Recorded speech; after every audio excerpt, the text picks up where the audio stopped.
Hola a todos, hoy vamos a hablar de los pronombres personales. Bien, lo primero que tenemos que saber es que los pronombres personales, ¿sí?, están relacionados con algo que se llama personas gramaticales del lenguaje.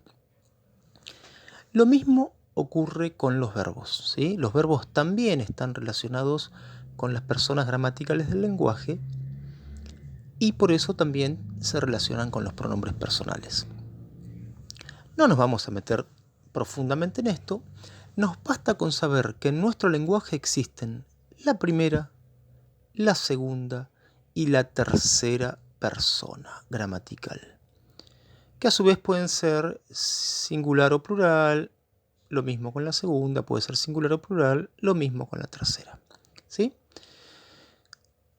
Entonces, a cada persona gramatical le corresponde una clase de pronombre, vamos a decir así. Por ejemplo, pensemos en los elementos del circuito de la comunicación. Al emisor, o sea, al que está hablando, el que está tomando la palabra en forma oral o escrita, ¿sí?,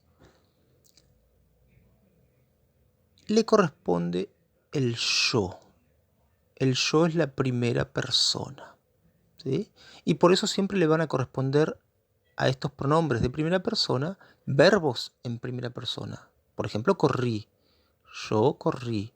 No podría ser yo corriste, ¿verdad? O yo corrió. No. Yo corrí. Esto es un pronombre de primera persona. Este es un verbo de primera persona. Y se está refiriendo al emisor. Bien, el emisor utiliza este pronombre para referirse a sí mismo. Ahora, ¿qué pasa? También existen los pronombres de segunda persona. Son los que el emisor va a utilizar para nombrar a quién, al receptor.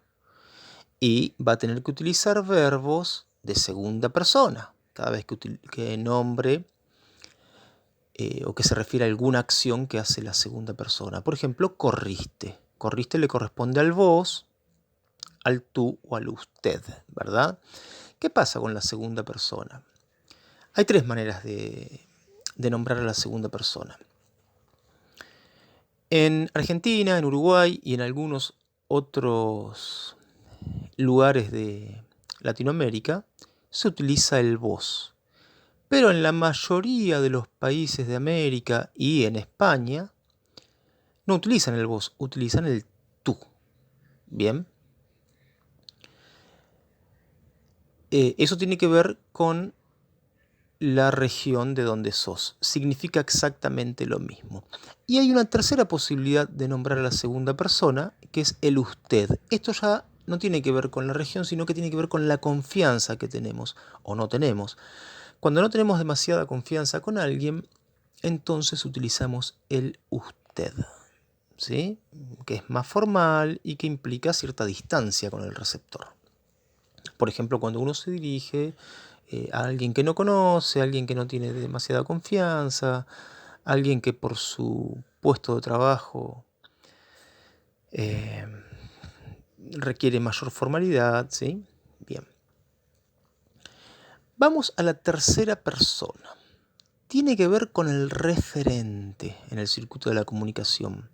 Cuando el emisor necesita nombrar a alguien de que está hablando, ¿sí?, va a utilizar la tercera persona, que puede ser él o ella.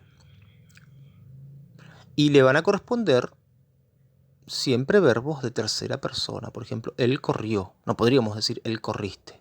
Bueno, como poder decirlo podemos, pero nos mirarían raro. Ella corrió. ¿Bien? Entonces, veamos acá. Los pronombres personales, ¿qué son? Son palabras, ¿sí? O sea que existen en el mundo del lenguaje. Al igual que los sustantivos, los verbos, los adjetivos, existen en el lenguaje.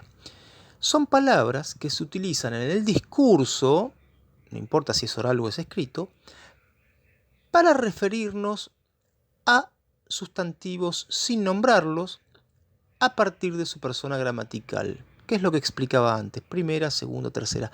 ¿Por qué dice para referirnos a sustantivos y nombrarlos? Por ejemplo, yo podría nombrar a esta persona como Juan, bien, pero en lugar de nombrarlo con su sustantivo propio, le puedo decir vos, ¿sí? Él mismo. No se va a decir Juan a sí mismo, va a decir yo. ¿Ven cómo se pueden sustituir los pronombres? Por eso tienen ese nombre justamente. Por el nombre, ¿sí? O, por ejemplo, ella, en lugar de llamarla, no sé, vamos, un nombre, a ver qué nombre se les ocurre. La vamos a ver, ¿tiene cara de qué? No tiene cara de nada. Vamos a llamarla Julieta. Entonces, en lugar de llamarla Julieta, le podemos decir vos, le podemos decir ella, ¿bien? A Juan le podemos decir él, ¿sí? Entonces, por eso se llaman pronombres, porque están en el lugar del nombre, pero no solamente del nombre propio, porque a él también podríamos decirle mi primo. Primo es un sustantivo común, un nombre común. Nombre significa sustantivo en este caso, ¿bien? En lugar de llamarlo mi primo, le podemos decir él, le podemos decir vos, es decir, podemos utilizar pronombres en lugar del nombre. Lo mismo pasa con las cosas también. En lugar de decir la heladera, heladera es un sustantivo concreto, ¿verdad? Un sustantivo común concreto, individual. En lugar de decir la heladera, por ejemplo, en una oración, uno la puede estar señalando y decir la compré ayer. ¿Sí? Ese la significa la heladera, es lo mismo que un ella, podemos decir ella. ¿Sí? En realidad con los objetos generalmente utilizamos más otra clase de pronombre que después los vamos a aprender, podemos decir esta en lugar de ella, pero eso lo vamos a ir aprendiendo de a poco. Bueno, otra cosa importante con los pronombres, no tienen significado fijo, ya que el nombre al que hace referencia varía dependiendo de la situación y el contexto. Por ejemplo, en una conversación, como se cambia el papel de emisor y receptor, el pronombre cambia. ¿Recuerdan que habíamos dicho que en una conversación el que habla va a ser el emisor? ¿Sí? Y el que escucha va a ser el receptor. Veamos esta conversación bien. Yo no puedo creer lo que vos me contás de él. A mí se me caería la cara de vergüenza. Fíjense cómo se nombra Julieta. Se nombra como yo, ¿sí? Después se nombra como me, se nombra como mí. Esas son formas del yo, ahora las vamos a ver. ¿Sí? ¿Y cómo nombra a Juan? Lo nombra como vos. Lo nombra como te cuando dice te parece. Ese vos y ese te son lo mismo. Ya lo vamos a ver, no desesperen. Pero ¿qué pasa? Habíamos dicho que los pronombres no tienen significado fijo, sino que van cambiando según el que habla. Claro, porque acá yo es Julieta, pero cuando habla Juan, o acá mi es Julieta, cuando habla Juan, yo, mi o me, va a ser Juan, porque él se va a estar nombrando a sí mismo. Viste, dice él, a mí me pasó lo mismo, pero tenés que calmarte, porque él, es del que están hablando, no cambiará jamás. ¿Comprenden? O sea que primero el yo era Julieta, después el yo pasó a ser Juan. ¿Esto por qué? Porque cambia el emisor. El yo sirve para nombrarse así, para que el emisor se nombre a sí mismo. ¿Sí? Cuando el emisor es Julieta, el yo va a ser Julieta. Cuando el emisor sea Juan, el yo va a ser Juan. Cuando el emisor es Julieta, ¿quién va a ser el vos? Juan. Y cuando el emisor sea Juan, ¿quién va a ser el vos? Julieta. El él, del que la persona que están hablando, como es el referente, bueno, no va a cambiar porque los dos están hablando de esa persona. ¿Bien? Hasta acá el primer video.